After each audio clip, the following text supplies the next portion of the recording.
ਅੱਛਾ, ਮੈਂ ਜਿਹੜਾ ਵਾਇਸ ਨੋਟ ਦਿੱਤਾ ਇਹਦੇ ਵਿੱਚ ਮੈਨੂੰ ਇੱਕ ਗੱਲ ਭੁੱਲ ਗਈ ਸੀ, ਮੈਂ ਇੱਥੇ ਐਡ ਕਰਾਂ। ਬਲੋਚਿਸਤਾਨ ਦੇ ਵਿੱਚ ਜਿਵੇਂ ਵੇਲੇ ਵੀ ਨਾ ਮਤਲਬ ਪੰਜਾਬੀਆਂ ਦੀ ਟਾਰਗੇਟਡ ਹੁੰਦੀ ਹੈ, ਤੇ ਸਾਡਾ ਇੱਥੇ ਟਾਰਗੇਟ ਜਿਹੜਾ ਲਿਖਾਰੀਆਂ ਦਾ, ਸਾਡੇ ਮਤਲਬ ਐਕਟਿਵਿਸਟ ਜਿਹੜੇ ਨੇ, ਇਹਨਾਂ ਸਾਡਾ ਟਾਰਗੇਟ ਪੰਜਾਬ ਦਾ ਬਲੋਚ ਹੋਵੇ।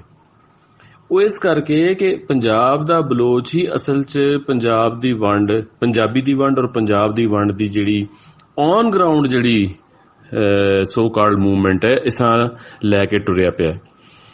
ਉਹਦੇ ਵਿੱਚ ਤੁਸੀਂ ਇਹਨਾਂ ਦੇ ਜਿਹੜਾ ਬੰਦਾ ਚਾਹੋ, ਜਿਹੜਾ ਬੰਦਾ ਆਲਮੋਸਟ ਮਤਲਬ 90% ਤੋਂ ਉੱਤੇ ਉਹ ਬਲੋਚ ਹੋ ਸੀ। ਇਹ ਤੁਸੀਂ ਗੱਲ ਟੋਰੋ ਅਗਰ ਤੇ ਫਿਦਾ ਹੁਸੈਨ ਗਾਡੀ, ਜਿਹੜਾ ਮੁਸ਼ਤਾਕ ਗਾਡੀ ਇਸ ਵੇਲੇ ਕਾਇਦ-ਏ-ਆਜ਼ਮ ਯੂਨੀਵਰਸਿਟੀ ਦੇ ਵਿੱਚ ਇੱਥੇ ਬੈਠਾ ਸ਼ਰਾਰਤ ਕਰਦਾ ਪਿਆ ਪੀਪਲ ਪਾਰਟੀ ਦੇ ਫੰਡਿੰਗ ਦੇ ਉੱਤੇ, ਇਹਦਾ ਪਿਓ ਹੁੰਦਾ ਸੀ ਫਿਦਾ ਹੁਸੈਨ ਗਾਡੀ, ਸਕੂਲ ਟੀਚਰ ਸੀ ਉਹ ਬਲੋਚ। ਅੱਛਾ, ਤੁਸਾਂ ਅੱਗੇ ਆਓ ਸਫੀਰ ਲਸ਼ਾਰੀ, ਮੈਂ ਅਜੇ ਮਤਲਬ ਸਿਰਫ ਉਹ ਜਿਹੜੇ ਰਿਨੋਨ ਕਿਸਮ ਦੇ ਇਹਨਾਂ ਦੇ ਜਿਹੜੇ ਪਾਇਨੀਅਰਸ ਨੇ ਉਹਨਾਂ ਦੇ ਨਾਂ ਲੈਣਾ। ਸਫੀਰ ਲਸ਼ਾਰੀ ਜਿਹੜਾ ਸਿੱਧਾ ਆਪਣੇ ਦੋੜਿਆਂ ਦੇ ਵਿੱਚ ਪੰਜਾਬੀ ਨੂੰ ਔਰ ਪੰਜਾਬ ਦੇ ਕਲਚਰ ਨੂੰ ਵੰਡ ਕੇ ਫਿਰ ਗਾਲ ਕੱਢਦਾ ਹੈ। ਆਸ਼ਿਕ ਬੁਜ਼ਦਾਰ ਚਾਹ ਲਓ, ਮੁਜਾਹਿਦ ਜਤੋਈ ਚਾਹੋ, ਉਹ ਬੜੇ ਉਹਦੇ ਜਿਹੜੇ ਇਹਨਾਂ ਦੇ ਲਿਖਾਰੀ ਅੰਗਰੇਜ਼ੀਆਂ ਦੇ, ਤੇ ਉਹ ਨਜ਼ੀਰ ਲਗਾਰੀ ਚਾਹ ਲਓ ਜੰਗ ਦੇ ਵਿੱਚ। ਔਰ ਆਇਸ਼ਾ ਸਦੀਕਾ ਜਿਹੜੀ ਹੈ ਬਹਾਵਲਪੁਰ ਦੇ ਵਿੱਚ ਜਿਹੜੀ ਸੈਟਲਡ ਹੈ, ਜਿਹਨੇ ਮਿਲਟਰੀ ਦੇ ਉੱਤੇ ਬੁੱਕ ਵੀ ਲਿਖੀ ਹੈ, ਮੈਨੂੰ ਉਹਦਾ ਟਾਈਟਲ ਸ਼ਾਇਦ ਭੁੱਲਦਾ ਨਾ ਪਵੇ, ਇਸ ਤਰ੍ਹਾਂ ਹੈ ਕਿ ਮਿਲਟਰੀ ਇਨਕੋਰਪੋਰੇਟਡ। ਉਹ ਬਲੋਚ, ਮਜ਼ਾਰੀ ਬਲੋਚ ਹੈ। ਤੁਸੀਂ ਜਿਹੜਾ ਚਾਹੋ ਆਲਮੋਸਟ ਬਲੋਚ ਨਿਕਲ ਸੀ। ਤੇ ਸਾਡੇ ਕੋਲ ਅਪਰਚੂਨਿਟੀ ਹੁੰਦੀ ਹੈ, ਅਸੀਂ ਇਹਨਾਂ ਨੂੰ ਬੈਕਫੁੱਟ ਤੇ ਲੈ ਕੇ ਜਾਈਏ। ਅਸਾਂ ਇਹ ਨਾ ਕਹੀਏ ਅਸਾਂ ਬੱਚੇ ਨਹੀਂ ਆ, ਸਾਨੂੰ ਵੀ ਪਤਾ ਹੈ। ਦੇਖੋ ਤੁਸੀਂ ਇਹਨੂੰ ਇਮੈਜਿਨ ਇਸ ਤਰ੍ਹਾਂ ਕਰੋ ਕਿ ਬਲੋਚਿਸਤਾਨ ਦੇ ਵਿੱਚ ਬਲੋਚਾਂ ਦੇ ਉੱਤੇ ਕੋਈ ਗੱਲ ਹੋਵੇ ਤੇ ਉਹ ਪੰਜਾਬੀ ਨੂੰ ਟਾਰਗੇਟ ਕਰਨ ਔਰ ਕਿਸੇ ਨੂੰ ਮਤਲਬ ਪਕੜਨ, ਤਾਂ ਉਹ ਕੀ ਕਹਿੰਦੇ ਨੇ ਕਿਉਂ ਕਿ ਇਹ ਪੰਜਾਬੀ, ਤਾਂ ਉਹ ਪੰਜਾਬੀ ਜਿਹੜੇ ਨੇ ਉਹ ਇਹ ਜਾਂ ਬਲੋਚਾਂ ਦੇ ਵਿੱਚੋਂ ਜਾ ਕੇ ਉਹ ਦੂਸਰੇ ਬਲੋਚ ਇਹ ਨਹੀਂ ਸ਼ੁਰੂ ਹੋ ਜਾਂਦੇ ਕਿ ਇਹ ਜਿਹੜਾ ਪੰਜਾਬੀ ਨੇ, ਨਹੀਂ ਇਹ ਜਿਹੜਾ ਬਲੋਚਿਸਤਾਨ ਦਾ ਸੱਜਣ ਹੈ, ਇਹ ਬਲੋਚ ਦੋਸਤ ਹੈ, ਬਲੋਚ ਕੌਮ ਦਾ ਦੋਸਤ ਹੈ। ਮਤਲਬ ਉਹਦੀ ਜਿਹੜੀ ਜਸਟੀਫਿਕੇਸ਼ਨ ਹੈ ਉਹਦੀ ਕਿ ਬਲੋਚ ਕੌਮ ਦੇ ਦੋਸਤ ਹੋਣ ਦੀ, ਉਹ ਪੰਜਾਬੀ ਕੌਮ ਦਿੰਦੀ ਹੈ। ਉੱਥੇ ਜਿਹੜੇ ਗਰੁੱਪਸ ਹਨ ਪੰਜਾਬੀਆਂ ਦੇ ਉਹ ਦਿੰਦੇ ਨੇ, ਉਹ ਪੈਰੀ ਪੈ ਕੇ ਦਿੰਦੇ। ਨਹੀਂ, ਅੱਲਾ ਦੀ ਕਸਮ, ਮੈਂ ਯਕੀਨ ਜਾਣੋ ਬਲੋਚਿਸਤਾਨ ਦੀ ਬਲੋਚ ਕੌਮ ਦੀ ਵੰਡ ਦਾ ਸੋਚ ਵੀ ਨਹੀਂ ਸਕਦਾ। ਮਤਲਬ ਉਹਦੀ ਜਗ੍ਹਾ ਤੇ ਐਸਾ ਕਿਉਂ ਜਸਟੀਫਿਕੇਸ਼ਨ ਦਈਏ? ਮਤਲਬ ਅਸੀਂ ਲੋਕ ਸਮਝਦੇ ਹਾਂ ਸਾਰੀ ਗੱਲ ਕਿ ਪੰਜਾਬ ਦੇ ਵਿੱਚ ਸਾਰੀ ਜਗ੍ਹਾ ਤੇ ਬਲੋਚ ਬੈਠੇ ਨੇ। ਹੁਣ ਸੈਂਟਰਲ ਪੰਜਾਬ ਜਿਹੜਾ ਸਾਡਾ, ਇਹਦੇ ਵਿੱਚ ਵੀ ਬਲੋਚ ਬੈਠੇ ਨੇ, ਢੇਰ ਬੈਠੇ ਨੇ, ਮੈਂ ਜਾਣਦਾ ਸਾਰੇ, ਮਤਲਬ ਇੱਥੇ ਗਰਾਵਾਂ ਦੇ ਗਰਾਨ। ਸਾਨੂੰ ਕੋਈ ਕਹੇ ਯਾਰ ਅਸੀਂ ਤਾਂ ਬਲੋਚ ਹਾਂ, ਅਸੀਂ ਤਾਂ ਪੰਜਾਬ ਦੇ ਵਫਾਦਾਰ ਹਾਂ, ਬਈ ਅਸੀਂ ਕਦੋਂ ਕਹਿੰਦੇ ਆ? ਲੇਕਿਨ ਗੱਲ ਹੈ ਕਿ ਗਰਾਊਂਡ ਰਿਐਲਿਟੀ ਹੈ ਵੇ, ਅਗਰ ਤੁਸੀਂ ਮੈਨੂੰ ਪੁੱਛੋ ਤੇ ਗਰਾਊਂਡ ਰਿਐਲਿਟੀ ਜਿਹੜੀ ਮੈਂ ਬਿਆਨ ਕੀਤੀ ਉਹ ਹੈ ਕਿ ਪੰਜਾਬ ਦੀ ਵੰਡ ਦੀ ਜਿਹੜੀ ਮੂਵਮੈਂਟ ਹੈ, ਇਸਾਂ ਜਿਹੜਾ ਹੈ ਬਲੋਚ ਲੀਡ ਕਰਦਾ ਪਿਆ ਔਨ ਗਰਾਊਂਡ। ਅੱਛਾ, ਤੁਹਾਨੂੰ ਪਤਾ ਸਿੰਧ ਦੇ ਵਿੱਚ ਇਹੀ ਬਲੋਚ ਜਿਹੜਾ ਸੀ, ਜਿਸ ਸਿੰਧ ਦੇ ਵਿੱਚ ਜਿਹੜਾ ਸਿੰਧ ਦਾ ਲੋਕਲ ਜਿਹੜਾ ਸੀ, ਉਸ ਦਾ ਮਤਲਬ ਜਦੋਂ ਸਬਜੂਗੇਟ ਕਰਨ ਦੀ ਕੋਸ਼ਿਸ਼ ਕੀਤੀ ਔਰ ਸਿੰਧੀ ਦੇ ਖਿਲਾਫ ਜਦੋਂ ਕੀਤਾ, ਤਾਂ ਉਹ ਸਿੰਧੀ ਨੇ ਬੜੀ ਹਿਕਮਤ ਦੇ ਨਾਲ ਇਹ ਕੰਮ ਕੀਤਾ ਕਿ ਉਹਨਾਂ ਨੇ ਜਿਹੜੇ ਬਲੋਚਿਸਤਾਨ ਦਾ ਬਲੋਚ ਉੱਥੇ ਆਇਆ ਸੀ, ਉਹਨਾਂ ਨੂੰ, ਮੈਨੂੰ 80s ਦੀ ਗੱਲ ਯਾਦ ਹੈ ਕਿ ਮੈਂ ਉੱਥੇ ਕਾਲਜ ਯੂਨੀਵਰਸਿਟੀ ਦੇ ਵਿੱਚ ਸਾਂ, ਤੇ ਉਹ ਉਹਨਾਂ ਦੀ ਫੈਂਟੀ ਲਾਉਂਦੇ ਸਨ, ਉਹਨਾਂ ਨੂੰ ਫੱਟਰ ਕਰਦੇ ਸਨ, ਉਹ ਉੱਥੇ ਆਉਂਦੇ ਸਨ। ਤੇ ਬਲੋਚ ਉੱਥੇ BSO ਵਾਲੇ ਜਿਹੜੇ ਸਨ, ਇਹਦੀ ਆਰਗੇਨਾਈਜੇਸ਼ਨ ਜਿਹੜੀ ਸੀ, ਉਹ ਉੱਥੇ ਕੀ ਕਰਦੇ ਸਨ, ਉਹ PSO ਪਸ਼ਤੂਨ ਸਟੂਡੈਂਟ, ਇਹ ਰਲ ਕੇ ਕੀ ਕਰਦੇ ਸਨ ਕਿ ਜੀ ਇਹ ਸਿੰਧੀਆਂ ਦੇ ਖਿਲਾਫ ਕੋਈ ਡੈਮੋਨਸਟ੍ਰੇਸ਼ਨਸ ਕਰਨੀ, ਸਟ੍ਰਾਈਕ ਕਰਨੀ ਕਾਲਜਿਸ ਦੇ ਵਿੱਚ, ਯੂਨੀਵਰਸਿਟੀਜ਼ ਦੇ ਵਿੱਚ। ਤੇ ਬਲੋਚ ਲੀਡਰਸ਼ਿਪ ਅੱਗੇ ਆਉਂਦੀ ਸੀ ਔਰ ਕਹਿੰਦੀ ਸੀ ਨਹੀਂ ਉੱਥੇ ਇਤਨਾ ਬਲੋਚ ਬੈਠਾ ਹੈ, ਉੱਥੇ ਉਹਦੇ ਜਿਹੜੇ ਇੰਟਰਸਟ ਹਨ ਉਹਨਾਂ ਨੂੰ ਖਤਰਾ ਪੈ ਸੀ, ਸਾਨੂੰ ਚਾਹੀਦਾ ਕਿ ਅਸੀਂ ਉਹਨਾਂ ਨਾਲ ਸੋਲੀਡੈਰਿਟੀ ਦਿਖਾਈਏ। ਇਹ ਉਸ ਗੱਲ ਨੂੰ ਦਬਾ ਦਿੰਦੇ ਸਨ। ਯਾਨੀ ਇਹਨਾਂ ਦੀ ਲਿੱਤਰ ਪਰੇਡ ਹੁੰਦੀ ਸੀ ਸਿੰਧ ਦੇ ਵਿੱਚ ਸਿੰਧੀਆਂ ਵੱਲੋਂ, ਤੇ ਜਿਹੜਾ ਬਲੋਚ ਸਿੰਧ ਦੇ ਵਿੱਚ ਬੈਠਾ ਸੀ ਉਹਦੇ ਉੱਤੇ ਇੱਕ ਪ੍ਰੈਸ਼ਰ ਬਿਲਡ ਹੁੰਦਾ ਸੀ ਕਿ ਸਿੰਧ ਦਾ ਪੁੱਤਰ ਜਾਗਦਾ ਪਿਆ ਔਰ ਕੀ ਕਰਦਾ ਪਿਆ, ਉਹ ਇੱਕਦਮ ਬੈਕਫੁੱਟ ਤੇ ਜਾ ਕੇ ਉਹ ਕੰਮ ਕਰਦੇ ਸਨ ਜਿਹੜਾ ਇਸ ਵੇਲੇ ਖੌਫਜ਼ਦਾ ਹੋ ਕੇ ਪੰਜਾਬੀ ਕਰ ਰਿਹਾ। ਉਹ ਕੀ ਕੰਮ ਕਰਦੇ ਸਨ, ਉਹ ਵੱਧ ਕੇ ਜੇ ਸਿੰਧ ਜਿਹੜੀ ਇਹਨਾਂ ਦੇ ਜਿਹੜਾ ਸਿੰਧੀਆਂ ਦਾ ਬਣਾਇਆ ਸੀ, ਮਤਲਬ ਇੱਕ ਜਿਹੜਾ ਵਿੰਗ ਸੀ, ਉਹ ਜਿਹੜਾ ਸੀ ਉਹਦੇ ਅੱਗੇ ਜਾ ਕੇ ਉੱਚਾ ਨਾਰਾ ਮਾਰ ਦਿੰਦੇ ਸਨ ਕਿ ਹਾਂ ਸਿੰਧੀ ਕੌਮ ਔਰ ਸਿੰਧ ਦਾ ਵਤਨ, ਔਰ ਯਾਨੀ ਉਹ ਉਹਨਾਂ ਕੋਲੋਂ ਜ਼ਿਆਦਾ ਵਫਾਦਾਰੀ ਦਿਖਾਉਣ ਦੀ ਕੋਸ਼ਿਸ਼ ਕਰਦੇ ਸਨ। ਤੇ ਉਹਦੀ ਵਜ੍ਹਾ ਕੀ ਸੀ? ਕਿਉਂਕਿ ਜਿਹੜਾ ਬਲੋਚਿਸਤਾਨ ਤੋਂ ਆ ਕੇ ਸਿੰਧ ਦੇ ਵਿੱਚ ਵਸ ਰਿਹਾ ਸੀ, ਉਹਨੂੰ ਉਹਨਾਂ ਨੇ ਮਤਲਬ ਬੈਕਫੁੱਟ ਤੇ ਕੀਤਾ ਇੱਕ ਐਗਰੈਸਿਵ ਵੇ ਦੇ ਵਿੱਚ। ਇਹਦੇ ਨਾਲ ਇਹ ਹੋਇਆ ਕਿ ਬਲੋਚਿਸਤਾਨ ਦਾ ਬਲੋਚ ਉੱਥੇ ਜਾ ਕੇ ਪਰਮਾਨੈਂਟ ਸੈਟਲ ਹੋਇਆ, ਔਰ ਬਲੋਚਿਸਤਾਨ ਦਾ ਬਲੋਚ ਉੱਥੇ ਅੱਛੇ ਖਾਸੀਆਂ ਜ਼ਮੀਨਾਂ ਕਾਬੂ ਕਰਕੇ ਬੈਠਾ ਹੈ।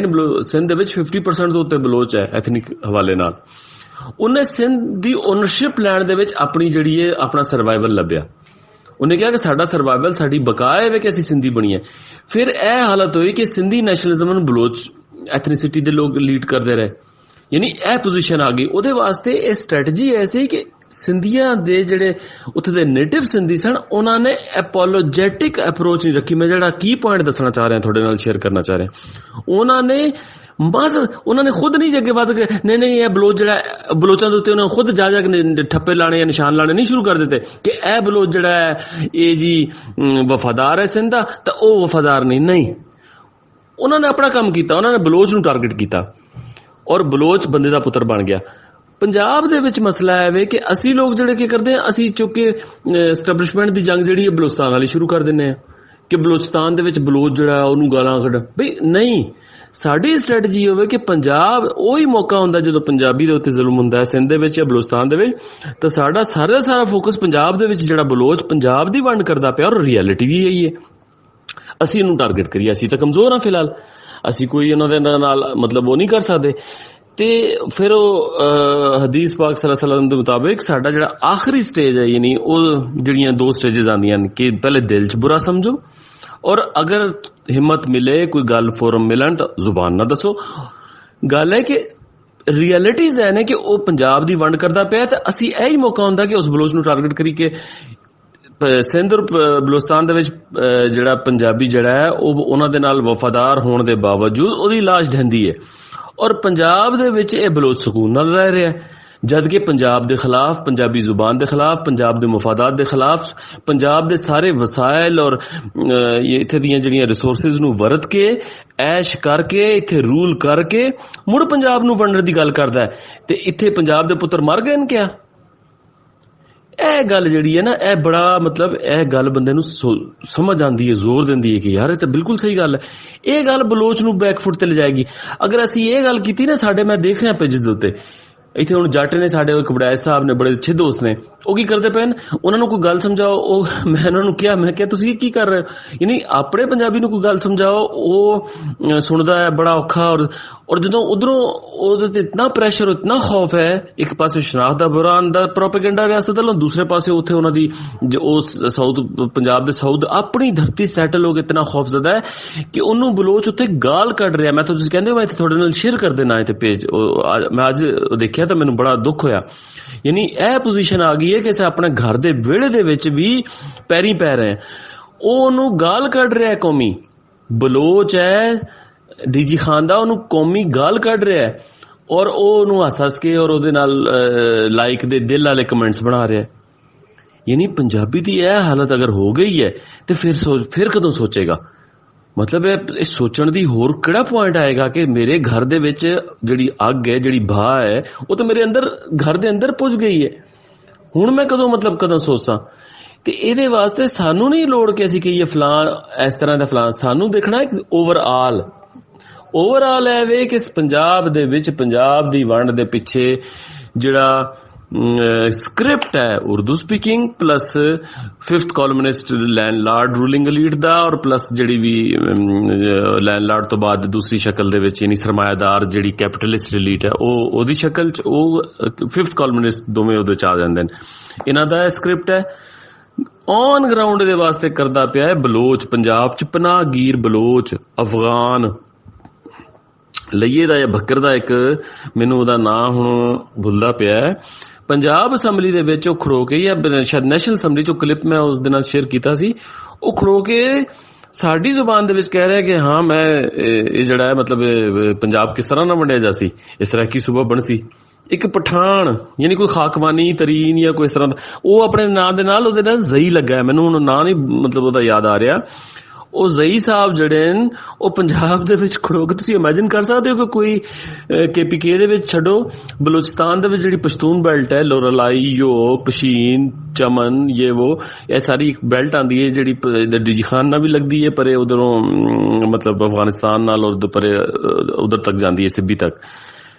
ਉਹ ਉੱਥੇ ਕੋਈ ਪੰਜਾਬੀ ਜਿਹੜਾ 4-5 ਜਨਰੇਸ਼ਨ ਤੋਂ ਰਹਿ ਰਿਹਾ ਹੈ, ਉਹ ਉੱਥੇ ਉਹ ਕਵੇ ਕਿ ਹਾਂ ਜੀ ਇਹ ਇੱਥੋਂ ਅਸੀਂ ਇਹਨੂੰ ਵੰਡਾਂਗੇ, ਜਾਂ ਇਹਦਾ ਇਹ ਹੋਣਾ ਚਾਹੀਦਾ ਇਸ ਧਰਤੀ ਦਾ, ਜਾਂ ਇਸ ਕੌਮ ਦਾ ਇਹ ਹੋਣਾ ਚਾਹੀਦਾ।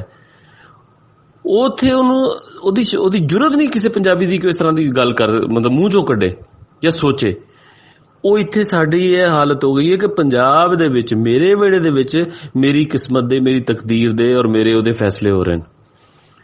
ਤੇ ਇਹਦੇ ਵਾਸਤੇ ਮਤਲਬ ਮੈਂ ਕਹਿ ਰਿਹਾ ਕਿ ਸਾਨੂੰ ਇਹ ਅਪਰਚੁਨਿਟੀਜ਼ ਨੇ, ਜਦੋਂ ਕਿਤੇ ਟਾਰਗੇਟਡ ਕੋਈ ਚੀਜ਼ ਹੁੰਦੀ ਹੈ ਪੰਜਾਬੀਆਂ ਦੇ ਉੱਤੇ, ਤੇ ਸਾਨੂੰ ਪੰਜਾਬ ਦੇ ਵਿੱਚ ਜਿਹੜੀਆਂ ਇਹਨਾਂ ਦੀਆਂ ਐਥਨਿਸਿਟੀਜ਼ ਬੈਠੀਆਂ ਔਰ ਜਿਹੜੀਆਂ ਲੱਗੀਆਂ ਪਈਆਂ ਕਿ ਪੰਜਾਬ ਨੂੰ ਅਸੀਂ ਆਰਾ ਲੈ ਕੇ 2-4 ਟੋਟੇ ਕਰ ਦਈਏ, ਸਾਨੂੰ ਇਹਨਾਂ ਨੂੰ ਟਾਰਗੇਟ ਕਰਨਾ ਚਾਹੀਦਾ ਆਮ ਦਿਨਾਂ 'ਚ ਵੀ ਔਰ ਉਹਨਾਂ ਦਿਨਾਂ 'ਚ। ਔਰ ਉਸ ਤੋਂ ਵੀ ਵੱਧ ਕੇ ਯਾਨੀ ਜਿਹੜਾ ਸਭ ਤੋਂ ਨੰਬਰ 1 ਟਾਰਗੇਟ ਹੈ ਇਹਨਾਂ ਦੇ ਨਾਲ, ਇਸ ਤੋਂ ਵੀ ਵੱਧ ਕੇ ਉਹ ਹੈ ਪੰਜਾਬ ਦੀ ਰੂਲਿੰਗ ਐਲੀਟ, ਸਾਰੀਆਂ ਪਾਰਟੀਆਂ ਦੀ ਔਰ ਖਾਸ ਤੌਰ ਤੇ ਨੂਨ ਲੀਗ ਦੀ। ਬਾਕੀ ਤਾਂ ਸਾਰੀਆਂ ਹੈ ਹੀ ਨਹੀਂ ਦੁਸ਼ਮਣ, ਲੇਕਿਨ ਨੂਨ ਲੀਗ ਜਿਹੜੀ ਕਿ ਪੰਜਾਬੀ ਦੇ ਵੋਟ ਤੋਂ ਉਥਾਰੀ, ਉਹ ਸਭ ਤੋਂ ਜ਼ਿਆਦਾ ਉਹਨਾਂ ਨੂੰ ਟਾਰਗੇਟ ਕਰਨਾ ਚਾਹੀਦਾ ਸਾਨੂੰ। ਮਤਲਬ ਅਸੀਂ ਬਾਹਰ ਦੇ ਕਿਸੇ ਪਠਾਨ ਬਲੋਚ ਸਿੰਧੀ ਨਾਲ ਮੂੰਹ ਮੱਥਾ ਲਾਉਣ ਤੋਂ ਜ਼ਿਆਦਾ ਸਾਨੂੰ ਆਪਣੇ ਘਰ ਨੂੰ ਜਿਹੜਾ ਹੈ ਨਾ ਇਨ ਆਰਡਰ ਕਰਨਾ ਹੈ, ਔਰ ਉਹਦੇ ਵਾਸਤੇ ਸਾਨੂੰ ਇੱਕ ਅਗਰੈਸਿਵ ਇੱਕ ਜਿਹੜਾ ਹੈ ਅਪਰੋਚ ਰੱਖਣੀ ਪਏਗੀ, ਜਿਹਦੇ ਵਿੱਚ ਜਿਹਨੂੰ ਕਹਿੰਦੇ ਨੇ ਮਾਜ਼ਰਤ ਨਾ ਹੋਵੇ, ਜਿਹਦੇ ਵਿੱਚ ਤਰਲਾ ਨਾ ਹੋਵੇ, ਜਿਹਦੇ ਵਿੱਚ ਅਸੀਂ ਜਦੋਂ ਚੀਜ਼ਾਂ ਨੂੰ ਸਮਝ ਜਾਈਏ, ਰਿਐਲਿਟੀ ਨੂੰ ਹਿਸਟਰੀ ਦੇ ਹਵਾਲੇ ਨਾਲ ਔਰ ਸਾਰੀ ਜਿਹੜੀਆਂ ਅਸੀਂ ਗੱਲਾਂ ਕਰ ਰਹੇ ਹਾਂ ਉਹਦੇ ਹਵਾਲੇ ਨਾਲ ਜਦੋਂ ਸਮਝ ਜਾਈਏ, ਤੇ ਫਿਰ ਅਸੀਂ ਉਹਦੇ ਵਿੱਚ ਕੋਈ ਮਤਲਬ ਉਹ ਟੋਨ ਦੇ ਵਿੱਚ, ਸਾਡੇ ਲਹਿਜੇ ਦੇ ਵਿੱਚ ਕੋਈ ਮਤਲਬ ਉਹ ਨਾ ਹੋਵੇ, ਠੋਕ ਕੇ ਗੱਲ ਕਰੀਏ, ਠੋਕ ਕੇ ਗੱਲ ਕਰਸਾਂ ਤਾਂ ਗੱਲ ਬਣਸੀ। ਔਰ ਉਹਦੇ ਵਾਸਤੇ ਆਪਣੇ ਆਪ ਨੂੰ ਜਿਹੜਾ ਐਜੂਕੇਟ ਕਰਨ ਤੋਂ ਬਾਅਦ ਜਿਹੜਾ ਆਰਗੇਨਾਈਜ਼ ਕਰੀਏ। ਆਰਗੇਨਾਈਜ਼ ਕਰਨ ਤੋਂ ਬਾਅਦ ਇਹੀ ਤਰੀਕਾ ਹੁੰਦਾ ਕਿ ਅੱਗੇ ਉਹ ਸਟੇਜਸ ਹਨ, ਤੇ ਫਿਲਹਾਲ ਤਾਂ ਅਸੀਂ ਐਜੂਕੇਟ ਕਰਨ ਦੇ ਸਿਲਸਿਲੇ ਦੇ ਵਿੱਚ ਲੱਗੇ ਹਾਂ, ਤੇ ਅੱਲਾ ਕਰੇ ਕਿ ਸਾਰੇ ਭਰਾ ਜਿਹੜੇ ਨੇ ਉਹਨਾਂ ਨੂੰ ਚਾਨਣ ਹੋਵੇ ਔਰ ਇਸ ਗੱਲ ਨੂੰ ਸਮਝਣ।